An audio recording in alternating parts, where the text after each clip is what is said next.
Exercise 3.5 का first question है, निम्न रैखिक समीकरणों के युग्मों में से किसका एक अद्वितीय हल है, किसका कोई हल नहीं है, या किसके अपरिमित रूप से अनेक हल हैं। अद्वितीय हल की स्थिति में उसे वज्र गुणन विधि से ज्ञात कीजिए।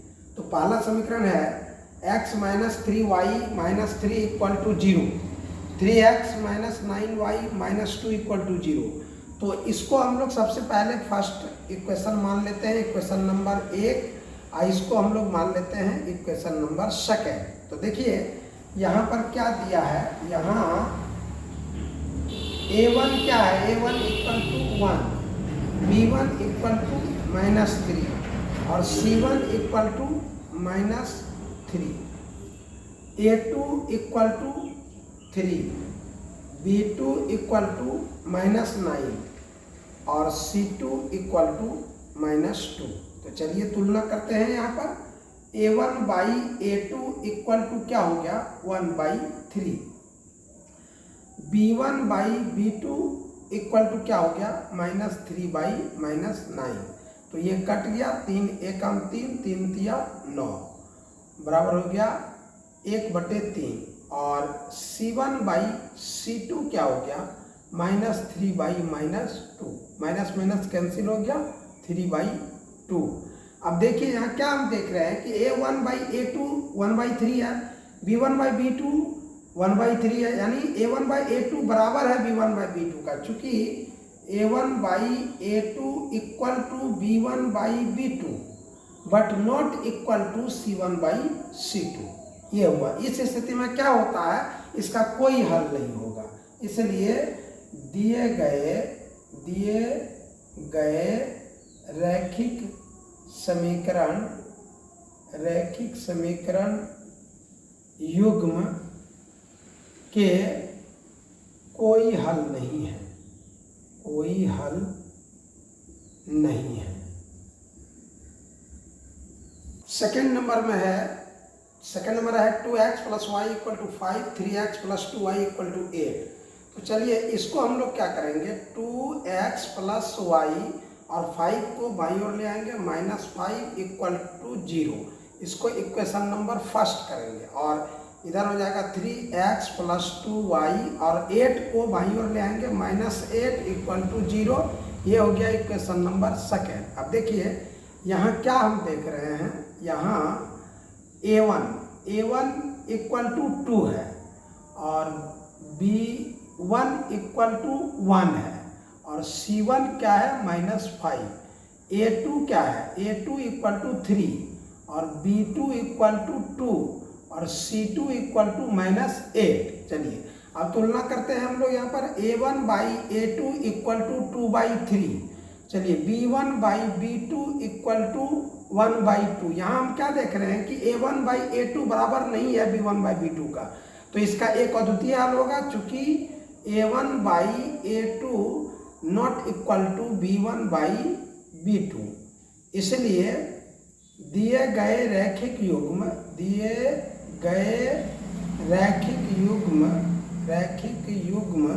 समीकरण के युग्म का अद्वितीय हल होगा, अद्वितीय हल है।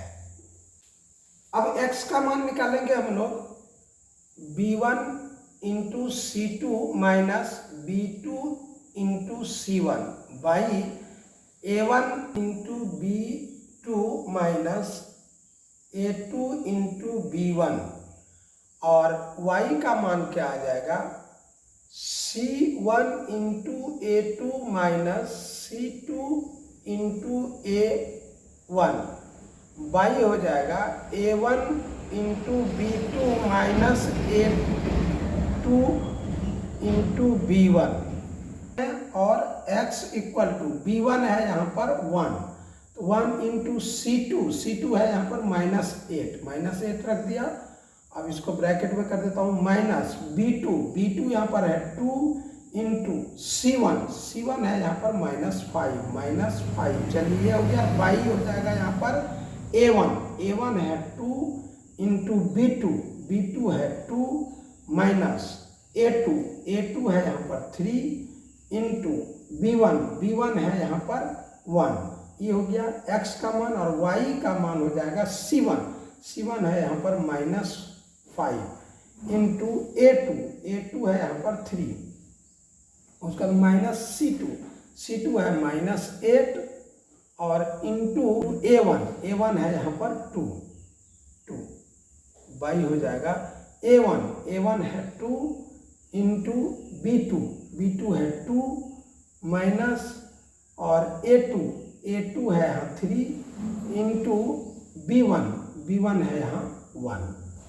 अब निकालते हैं x इक्वल टू -8 इंटू 1, तो -8, और माइनस इंटू माइनस प्लस हो जाएगा, 5 2 जा 10 हो जाएगा, +10 y हो जाएगा नीचे में 2 2 जा 4 -3 1 जा 3। ये हो गया x का मान, और यहाँ हो जाएगा y का -5 इंटू 3 तो -15 हो जाएगा ये, और यहाँ हो जाएगा माइनस इंटू माइनस प्लस हो जाएगा 8 इंटू 2 तो 16 हो जाएगा, और यहाँ पर y हो जाएगा 2 2 जा 4 और -3 1 जा 3। ये हो गया, और x इक्वल टू 10 में 8 घट गया 2/1, यहाँ पर ये हो गया, इधर हो गया हमारा y इक्वल टू हो गया -15 जोड़ 16 में 15 घट जाएगा 1/1, और x इक्वल टू हो गया 2, y इक्वल टू हो गया 1। यही हो गया आंसर।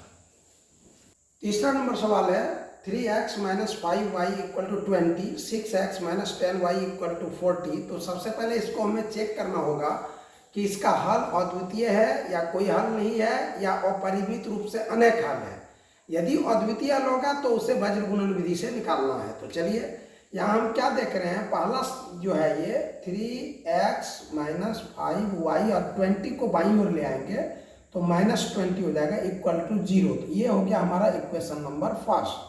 सेकंड देखिए, ये यहाँ पर बाईं ओर ले आते हैं इसको, तो 6x - 10y और -40 इक्वल टू 0, और यहाँ पर सबसे हम लोग 2 कॉमन ले लेते हैं, 2 कॉमन ले लेंगे तो हो जाएगा 3x - 5y और -20 इक्वल टू 0, और 2 को 0 में भाग दे देंगे तो खत्म हो जाएगा, सिर्फ हो जाएगा 3x - 5y -20 इक्वल टू 0। ये हो गया हमारा इक्वेशन नंबर सेकेंड। चलिए अब हम लोग यहाँ पर लिखते हैं, यहाँ देखिए a1 क्या है, यहाँ a1 है हमारा 3 है, b1 क्या है हमारा, b1 है -5, और c1 क्या है -20। उसी तरह फिर a2 क्या है 3, और b2 क्या है, b2 है -5, और c2 क्या है -20। देखिए यहाँ क्या हम देख रहे हैं तुलना करके, a1/a2, तो a1 है 3/3, एक कट गया, सीधा सीधी 1 हो गया। b1/b2 इक्वल टू गया -5/-5, ये भी कट गया, बराबर 1 हो गया, और c1/c2 क्या हो गया -20/-20, तो ये भी कैंसिल हो गया। देखिए यहाँ पर हो गया 1, तो तीनों बराबर हो गया, क्योंकि a1/a2 equal to b1/b2 equal to c1/c2। तीनों जब इस तरह बराबर होता है, इसलिए दिए गए रैखिक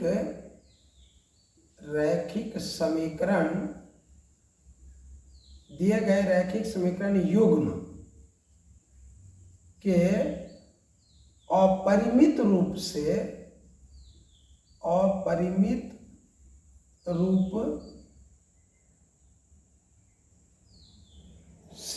अनेक हल हैं।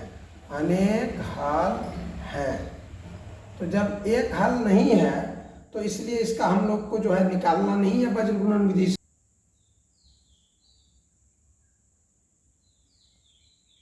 4 नंबर सवाल है, इसमें हम लोग को 2 रैखिक समीकरण दिया हुआ है। इसमें हम लोग जांच करेंगे कि दिया गया जो रैखिक समीकरण है उसके हल अपरिमित रूप से अनेक हैं या अद्वितीय हैं या कोई हल नहीं है। यदि अद्वितीय हल होगा तब इसका जो है वज्र गुणन विधि से हल ज्ञात करना है। तो चलिए x minus 3y minus 7 equal to 0 है, इसको हम लोग इक्वेशन नंबर फर्स्ट ले लेंगे। और 3x minus 3y minus 15 equal to 0 है, तो यहाँ से सबसे कॉमन 3 हम लोग ले लेते हैं, 3 कॉमन ले लेंगे। यहाँ पर वो x माइनस वाई और माइनस 5 इक्वल टू 0 हो गया। अब यहाँ पर क्या करेंगे, ये 3 से 0 में भाग दे देंगे, सीधा हो जाएगा x minus y minus 5 equal to 0, equation number second. अब देखिए यहाँ पर लिखते हैं हम लोग, यहाँ a1 क्या है, a1 देखिए तो 1 है, b1 क्या है -3 है, और c1 क्या है -7 है। उसी तरह का a2 क्या है, यहाँ पर 1 है, और b2 क्या है, b2 यहाँ -1 है, और c2 क्या है, c2 यहाँ -5 है। इस प्रकार अब हम लोग तुलना करते हैं, a1 by a2 equal to 1 by 1, तो सीधा 1 हो गया, और b1 by b2 equal to -3 by -1, यानी माइनस माइनस कैंसिल हो गया, ये 1 से डिवाइड कर दिया 3 को, तो 3 हो गया, और c1 by c2 equal to गया -7 बाई -5, ये कैंसिल हो गया, इक्वल टू 7 बाई 5 हो गया। अब देखिए यहाँ पर हम क्या देख रहे हैं कि a1 बाई a2 जो 1 आया है, b1 बाई b2 यहाँ पर 3 आया है, ये बराबर नहीं है, ये बराबर नहीं है। तो यहाँ पर चूंकि a1 by a2 not equal to b1 by b2, इसलिए रैखिक समीकरण युग्म के हल अद्वितीय है। जब अद्वितीय है तो उसको हमें निकालना पड़ेगा। अद्वितीय हल जो आया, तो अद्वितीय हल आने पर हम लोग इसका वज्र गुणन विधि से निकालते हैं। इसका सूत्र इस प्रकार सेट करते हैं, b1 c1 a1 b1, और यहाँ हो जाता है b2 c2 a2 b2। इसको हम लोग x लेकर के इस तरह गुना करते हैं, फिर इधर से गुना करके घटाते हैं।